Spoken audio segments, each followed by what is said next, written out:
मित्रांनो, तुम्हाला तर माहीतच असेल, आपल्या जीवनामध्ये आपल्या समोर दररोज किती मोठे प्रॉब्लेम्स येतात.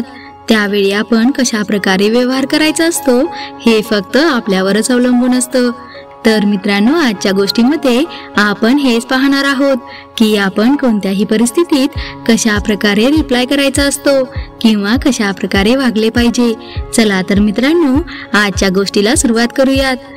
मित्रांनो, एके दिवशी रोहनला इन्कम टॅक्सच्या तारखेसाठी कोर्टात जायचे होते. म्हणून सकाळपासून त्यांच्या चेहऱ्यावर खूपच तणाव दिसत होता. तितक्याच त्याच्या पत्नीचा आवाज आला, "एक वाला का हो की चहा पाणी तयार आहे, तो घ्या, नाहीतर थंड होईल." हे ऐकून रोहन म्हणाला, "राहू दे ग, मला आधीच उशीर झालेला आहे."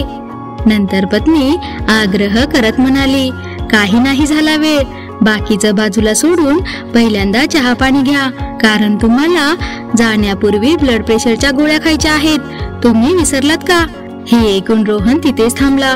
डॉक्टरांनी रिकाम्या पोटी गोळ्या खाण्यास मनाई केली आहे, अशी त्याची बायको तिकडून बोलत होती. जसेही रोहन नाश्त्यासाठी पाटावर बसला, लगेच आतल्या घरातून एक आवाज आला, "जाताना घर खर्चासाठी पैसे देऊन जा." असा पत्नीने आदेश सोडला. रोहन तर आधीच तणावग्रस्त होता. दिवसाला अजून सुरुवातच झाली नाही, तू लागलीच पैसे मागायला, असा रोहन त्याच्या बायकोला म्हणत होता. आणि रोहन पुढे बोलू लागला की मी तुला अनेकदा सांगितलं आहे की मला ऑफिसला जाताना पैसे मागत जाऊ नकोस. हे ऐकताच पत्नीने मागचा पुढचा विचार न करता मध्येच म्हणाली, "मी काल तुम्हाला संध्याकाळी पैसे मागितले होते, त्यावेळी तुम्ही म्हणालात कामावरून घरी येताच लागले पैसे मागायला. आता तुम्ही सांगा की घर खर्चासाठी कोणत्या वेळेत पैसे मागू तुम्हाला?" यावर रोहन म्हणाला, "आपलं लग्न होऊन काही दिवस आनंदात गेले, कारण त्यावेळी तू मला काही पैसे मागत नव्हतीस." हे ऐकताच पत्नी म्हणाली, "हरभऱ्याच्या झाडावर चढवायचे थांबवा आणि पैसे काढा लवकर, नाहीतरी तुम्ही म्हणतच असता की टीव्हीला जितके चॅनल आहेत तितकेच नखरे बायकोचे सुद्धा असतात. टीव्ही रिमोटने चालते तर बायको नोटाने." हे ऐकताच रोहनने आपल्या खिशातून पैसे काढले आणि पत्नीच्या हातात टेकून कामावर जायला निघाला. पत्नीने मध्येच हाक मारली, "अहो, तुम्ही तुमची गोळी घेतली नाही आज, औषध घेऊन जा, नाहीतर ब्लड प्रेशर वाढण्याचा धोका आहे." रोहनने पत्नीचा हा आदेश लहान मुलासारखा पाळला, परंतु अगोदरच उशीर झाल्यामुळे जाताना तो सांगत गेला की औषधाच्या बाटलीचे झाकण जरा व्यवस्थित लाव. इतके सांगून झाल्यानंतर आपल्या लाडक्या चिरंजीवाला आणि पत्नीला गुड बाय करत रोहन निघून गेला.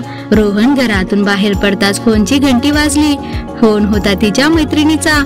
गप्पा मारण्यात ती इतकी व्यस्त झाली की आपल्या पतींच्या औषधाच्या बाटलीचे झाकण लावायला सांगितले होते हेच ती विसरली. काही वेळाने घरात खेळणाऱ्या रोहनचा लहान मुलगा त्याची नजर बाटलीवर पडली. औषधाच्या बाटलीचे झाकण उघडेच असल्यामुळे त्याने ते औषध त्याच्या तोंडाला लावले. हे औषध ब्लड प्रेशरच्या पेशंटना फारच कमी प्रमाणात दिले जाते. असे असताना या छोट्या मुलाने सारे औषध पिऊन टाकले होते. औषध पिल्यानंतर थोडा वेळ तर तो चांगला खेळला, नंतर मात्र तो घरातील फरशीवर पडला. त्याच्या पडण्याच्या आवाजाने रोहनच्या पत्नीचे लक्ष फोनवरून त्या बाळाकडे गेले. तिने पाहिले की बाळ तर बेशुद्ध झाले आहे. एका क्षणाचाही विलंब न करता तिने त्याला जवळच्या हॉस्पिटलमध्ये दाखल केले. डॉक्टरने तपासल्यानंतर सांगितले की तुम्ही या बाळाला आणायला फार उशीर केला आहे. मला सांगायला अत्यंत वाईट वाटत आहे की मुलाची तब्येत तर जास्तच खालावली आहे. डॉक्टरचे हे बोलणे ऐकून रोहनची पत्नी चक्कर येऊन खालीच कोसळली. डॉक्टरांनी तिला शुद्धीवर आणले.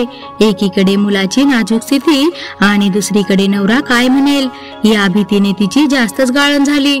तिला काही समजेना की या गुन्ह्यासाठी पतीची माफी कशी मागावी. रोहनला ही बातमी समजता सर्व कामे मागे टाकून ते हॉस्पिटलमध्ये दाखल झाले. रस्त्यामध्ये त्यांच्या मनात हा विचार येत होता की बायका इतकं छोटं कामही का व्यवस्थित करू शकत नसतील. पत्नीच्या या बेजबाबदारपणामुळे त्या लहान जीवाला मुकण्याची वेळ आली आहे.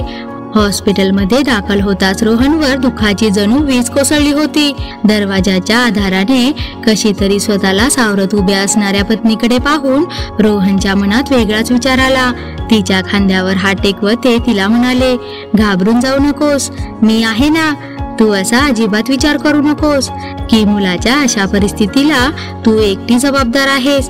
मी देखील तितकाच दोषी आहे, कारण चूक दोघांचीही आहे.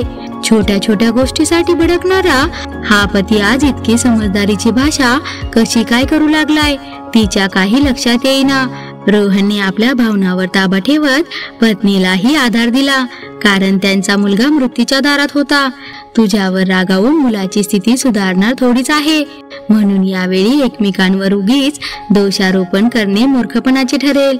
मित्रांनो, दुःखाच्या या प्रसंगी रोहनचा हा व्यवहार पाहून आपल्याला काय वाटते की आपणही अशा दुःखाच्या प्रसंगी शांत राहणे हा एकच गुण आहे जो करोडो लोकांपैकी केवळ एखाद्याकडेच असतो. प्रेमाने बोललेला एक शब्द देखील दुःखी माणसासाठी लाख मोलाचा असतो. मित्रांनो, आपल्याला यावरून हे समजते की धैर्य आणि संकटाचा सामना केला तर कधीच कोणाला एकमेकांवर दोषी असल्याचा आरोप ठेवण्याची वेळ येणार नाही. म्हणजेच मित्रांनो, जर कोणत्याही परिस्थितीत आपल्याला निर्णय घेता येत नसेल तर फक्त डोळे बंद करावे आणि आपल्या मनाचे ऐकावे.